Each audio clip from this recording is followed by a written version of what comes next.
Sideways, boys in the days. Sideways, boys in the days. Sideways, boys in the days. On a Sunday night, I might bring me some hair. Sideways, boys in the days.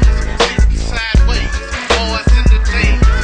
Sideways, boys in the days. On a Sunday night, I might bring me some hair. Along with the option of kick and electric start models, the 2006 450R engine went through some major changes. With the bore and stroke identical to the CRF dirt bikes, a new 40mm FCR carburetor, higher lift cam, a new 12-to-1 compression piston, the cylinder and head are virtually right off the CR450 dirt bikes, with special head porting designed specifically for the 450R. With all the changes Honda made to this engine, the 06 450R was a blast to rock it up Washuga's largest hill. The new TRX450R pulls much harder at all RPM levels.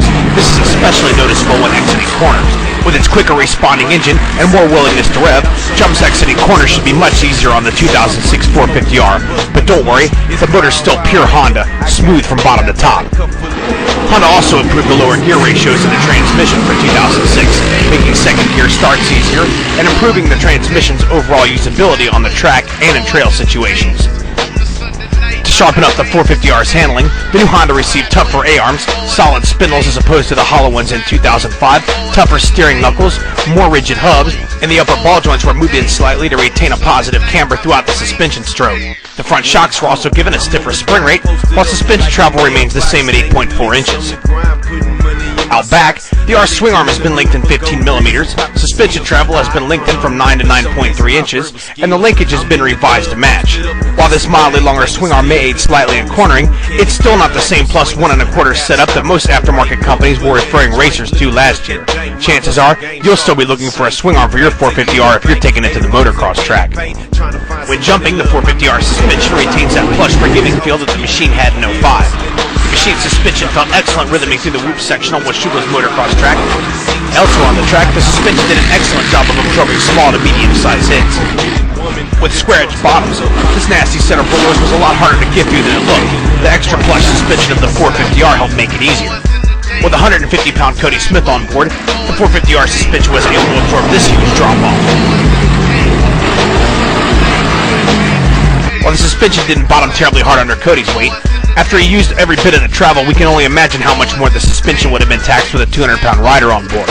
We'd like to see Honda use a progressively wound spring or a dual rate setup, like the stock 450R shock conversion you see here from Works Performance. The dual rate spring setup allows for one spring to be softer for greater compliance on small bumps, while the second spring is stiffer, offering greater bottoming resistance. While the Honda's precise steering is capable of carving an inside line, the Honda prefers to still be railed around the outside with the rear end broke loose.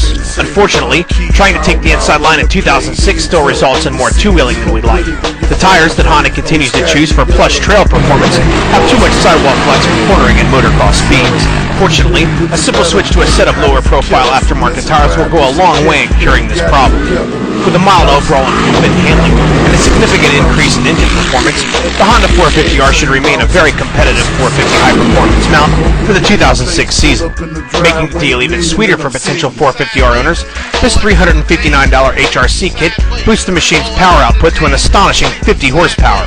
2005 450R owners will be spending over $1,500 to achieve that kind of power output. The 250EX returns in 2006 with new styling attributes from the 450R. In addition to the machine's beginner-friendly centrifugal clutch setup, Honda added their Sport Clutch manual clutch setup, which overrides the machine's centrifugal clutch for quick takeoffs and clutching out of corners. The centrifugal clutch setup allows beginner-level riders the ability to shift without operating a manual clutch while they're learning the ropes. Once a rider's gained experience, they'll really appreciate the extra level of performance added by the Sport Clutch manual clutch setup. Good low and mid-range power make the 250EX a surprisingly capable climber.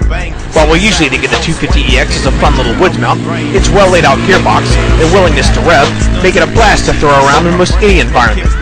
While wheel travel numbers remain the same, the diameter of the front and rear suspension on the 250EX has been increased by 2 mm. In addition, the rear shock is now nitrogen charged for consistent damping on long rides. The 250 suspension works great on trail obstacles, and you can feel confident to go ahead and get a couple feet of air. But keep in mind, this is a beginner quad. If you push it too hard, the suspension will remind you. Out on the track, we found the 250EX to be a surprisingly capable cornerer. The 250EX has dual disc brakes up front and a single drum brake in the rear. As with all Hondas, stopping power is excellent. It's Honda's perfect blend of power, suspension, handling, and overall performance that make the 250EX such a great ATV. But it's that undeniable and undescribable fun factor that Honda built into this machine that makes it such a kick in the pants for beginners and experienced riders alike. Changes for the TRX90 in 2006 include new 450R styling, electric start, floorboards with raised foot pegs, and new bottom-out bumpers for the machine's 2.7 inches of suspension travel.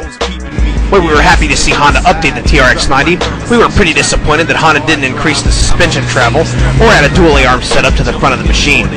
With the price point and features of its competitors, we feel that the retail price of the TRX90 may be a bit steep, but it continues to be one of the most reliable machines in the class. It was surprising to see the TRX90 carry Cody Smith up some of the deep, silty hills that he took it up. While it doesn't provide all the suspension that we want, the TRX90 definitely provides a stable ride that's more than a match for its engine. While the 90's engine isn't race-tuned, its 4-speed gearbox, combined with adequate power, provide an entertaining enough ride that even adults will enjoy. We give this machine a nod for the taller bars and smaller levers.